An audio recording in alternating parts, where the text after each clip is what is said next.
Hello मित्रांनो, माझ्या ब्लॉगमध्ये तुमचं स्वागत आहे. बांगलादेशला जो 24 तासाचा अल्टिमेटम दिला होता विचार करण्यासाठी, तो अल्टिमेटम पूर्णपणे संपलेला आहे. आणि बांगलादेश आणि आयसीसी मध्ये काही मुद्द्यावर चर्चा झाली होती.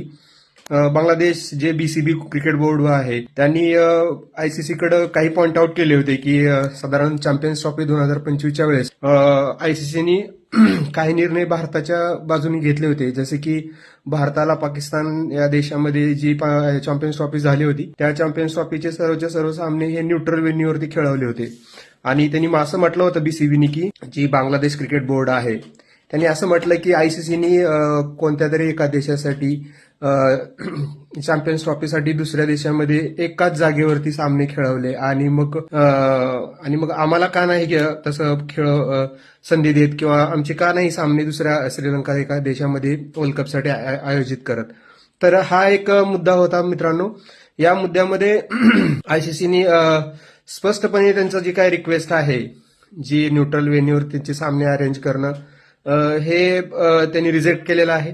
आणि जो स्कॉटलंड जो स्टँड बाय मोडवर होता, मे बी आता अजून सुद्धा वेटिंगलाच आहे.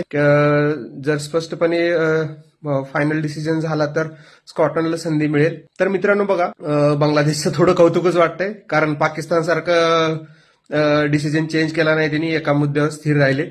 त्यामुळं मे बी त्यांच्या जागी दुसऱ्या संघाला संधी मिळेल. त्यांना जो काय आयसीसीचा रेव्हेन्यू मिळत होता किंवा निधी मिळत असायचा, तो निधी सुद्धा संपूर्णपणे बंद होणार आहे. आणि अशा प्रकारे बांगलादेश क्रिकेट बोर्ड अक्षरशः संपुष्टात येण्याची नामुष्की त्यांच्यावर ओढावली आहे.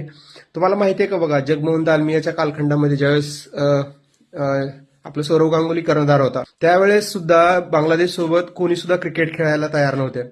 ज्यावेळेस जगमोहन दालमिया अध्यक्ष होते बीसीसीआयचे, त्यावेळेस प्रथमतः ची पहिली कसोटी जी आहे ती कसोटी खेळण्यासाठी इंग्लंडचा संघ जो आहे ईसीसी किंवा इंग्लंड क्रिकेट नियामक मंडळ जे आहे यांनी पूर्णपणे नकार दिल्यानंतर त्यांच्या जागी आपला भारतीय संघ जो आहे कर्णधार सौरव गांगुली यांच्या नेतृत्वाखाली पहिल्यांदा मीरपूर ढाका येथे पहिला कसोटी सामना खेळला. आणि अशा प्रकारे आपल्या मदतीनंच या बांगलादेश संघांना क्रिकेट या विश्वामध्ये पदार्पणासाठी किंवा आगमनासाठी मदत झाली. मित्रांनो, हेच नाही, अजून सुद्धा पॉलिटिकल क्रायसिस आहेत. जसं भारताच्या मदतीमुळेच त्यांचा वाणिज्य व्यापार, पैसा, ट्रेडिंग किंवा त्यांची जी काही आर्थिक स्थिरता आहे हे भारतामुळेच त्यांना प्राप्त होत होती. जसं लाईट आहे, तांदूळ आहे किंवा अजून खूप आहे, नॅचरल गॅसेस, पेट्रोलियम, या सगळ्या गोष्टी सुद्धा भारतामुळेच त्यांना मिळत होत्या.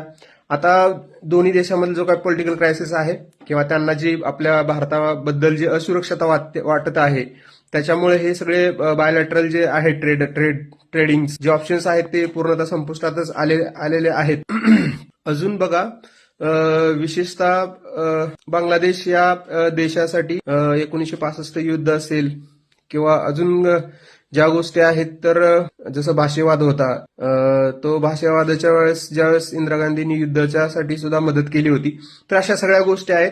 अक्षरशः बांगलादेशमध्ये या गोष्टीचं म्हणजे तिथल्या खेळाडू जे आहे, खूप सारे लिंटन दास असेल किंवा तो मेडी हसन असेल, त्यांचं सुद्धा असं म्हणणं आहे की बांगलादेश क्रिकेट बोर्ड हे आयसीसी कडून मिळालेल्या रेव्हेन्यूवरतीच, महसुलावरतीच जिवंत आहे. खेळाडू जे बांगलादेशची जर्सी घालून दुसऱ्या देशाच्या विरोधात क्रिकेट खेळतात, त्या क्रिकेट खेळल्यामुळेच त्यांना आयसीसी एक ठराविक काही रक्कम जी आहे रेव्हेन्यू म्हणून देते आणि त्याच्यावरतीच त्या बांगलादेश क्रिकेट बोर्डाचं नाव आहे आणि आजपर्यंत त्या सर्वांचं घर चालत होतं.